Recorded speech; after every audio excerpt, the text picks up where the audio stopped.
alerta de contingencia ambiental por partículas micras 2.5 en la Ciudad de México no ha registrado un aumento de casos por enfermedades respiratorias derivadas de la contaminación, pero el sistema de salud local estará pendiente para la atención de quienes requieran el servicio médico, aunque no cuenten con afiliación a algún instituto de seguridad social. Hasta el momento no tenemos un incremento evidente en los casos porque se requieren un conjunto de días, lo que le llamamos el periodo de incubación para que se pudieran manifestar el padecimiento.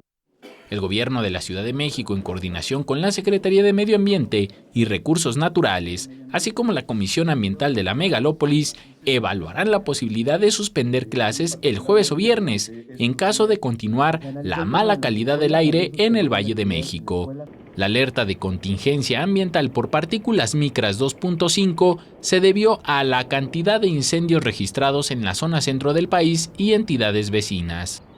Entre el 9 y 13 de mayo se han registrado 130 incendios en el Estado de México, 66 en la Ciudad de México y más de 112 en Hidalgo y 87 en Morelos. Y a esto se suman también múltiples incendios que se han venido registrando en otros estados de los alrededores.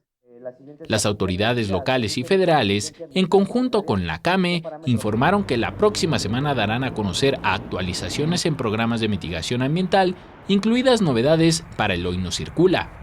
Anunciaremos la actualización del programa de contingencias ambientales atmosféricas, así como modificaciones al programa Hoy No Circula y el calendario de actualización de normas oficiales mexicanas de alto impacto. La jefa de gobierno indicó que se mantiene el exhorto a la ciudadanía para que evite realizar ejercicio al aire libre, no usar lentes de contacto y mantenerse hidratados. Con imágenes de Javier Cordero, Enrique Muñiz, 21 Noticias.